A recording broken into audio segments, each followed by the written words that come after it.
So good God. Okay, blogger ke. Jaja ni.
Sunday Igboho house we still there for Soka, for Ibadan, Southwest Nigeria. Sunday Igboho lawyer Yomi Aliu don't demand say make DSS pay 500 million naira in damages to apologize to client for his house with the damage for Ibadan Thursday. Oga Yomi requests the payment of the 500 million as compensation for all the motor with the shooting for the compound being spoiled. He also alleged say all the weapons within the house being they planted by the members of DSS, plus including the guns, the police escorts for two of Sunday Igboho visitors them. In talk say this one for inside statement, the lawyer accused the DSS, Department of State Services, of trying to kill a client. You see the Sunday Igboho house, and before we know say incident will happen on Thursday when DSS come here, come raid. Now him cause this protest, and we don't hear some youth where they very aggressive. They talk for here. Now still pidgin, BBC pidgin news.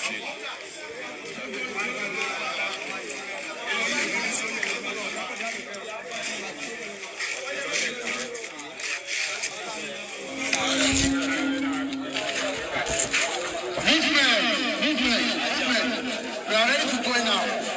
We are ready to go. We are going now. We are going. Movement. Everybody only. Movement. We are going to Olubadan Palace. We are going to meet Papa to express our feelings.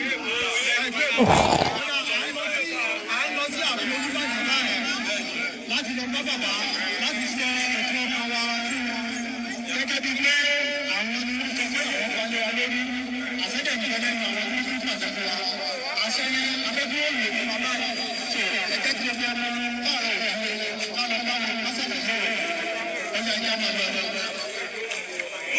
Movement.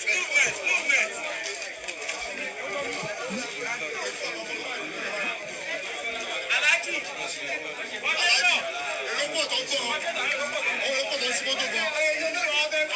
Their leader here don't talk, say they won't go Olubadan Palace. Make them tell Olubadan waiting they border them for mine. So from here now Olubadan Palace and they go.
Gbogbo àwọn ọmọ Oòduà nínú òyìnbó níbikíbi tẹ́ bá wà ẹjọ́ abẹ́gẹ́bọ̀dì dìde ká dìde ilé lọ́balọ́ba ilé lóye lóye ká lọ bẹ̀ lọ máa parí olórí lórí àwọn èèyàn wa tó wà ń bẹ̀ kí wọ́n fi wọ́n sílẹ̀ ń bẹ̀ peaceful rally la fẹ́ ṣe tọ́gbọ́dọ̀ ìgbéjà wá àgbéjà kò wọ́n àwa fúnjà rárá peaceful rally òun ni a fẹ́ ṣe kí Oòduà kó ràn wá lọ́wọ́ kí ọ̀wọ́n alálẹ̀ kó ràn wá lọ́wọ́ ẹ̀yin ọ̀gbọ́n wa àbúrò wa ẹbí ara wa nílùú òyìnbó káàkiri ẹ sọpọ́tì wa ẹ má fà sẹ́yìn nítorí ìṣẹ̀lẹ̀ tó ṣẹlẹ̀ yìí kò lè má rí bẹ́ẹ̀ o ẹ jọ ẹ má yẹ ká dá ìṣẹ̀lẹ̀ ṣe ká dá Sunday sí Sunday Igboho nìkan ọ̀rọ̀ yóò sọ Igboho nìkan o ọ̀rọ̀ gbogbo ilẹ̀ Yorùbá ni o ìwọ tó bá jẹ́ pọ́mọ Yorùbá ni ẹ́ tó bá járúgbó tó bá jọkùnrin tó jóbìnrin ẹ dìde kẹ pariwo níbi àgbègbè tẹ bá wà ará Òṣogbo kó dìde Ayẹ̀dẹ̀ kó dìde ará Àwọ̀ kó dìde níbi kíbi nílẹ̀ Oòrùn yìí níbi kíbi bẹ́ẹ̀ kẹ ẹ jáde kẹ sọpọ́tì wa ẹ tó bá sọ gbogbo ìta fẹ́ gbà ilé ìjọba bá mú lọ níbẹ̀ o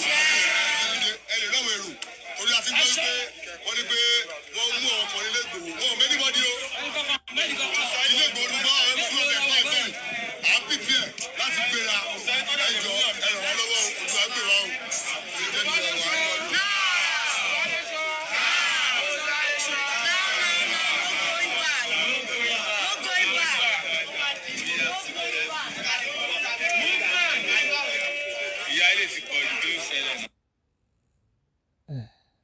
I'm going to deep go.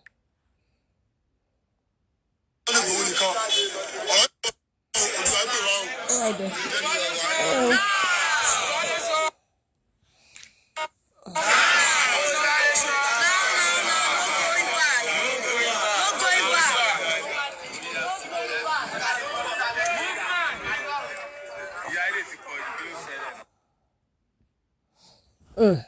Ilé-ẹjọ́ ó dẹ̀ padà wọ́n rẹ̀ bẹ̀rẹ̀ ilé-ẹjọ́.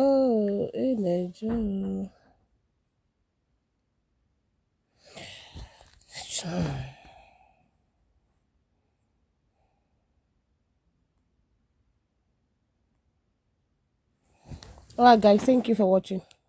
Bye.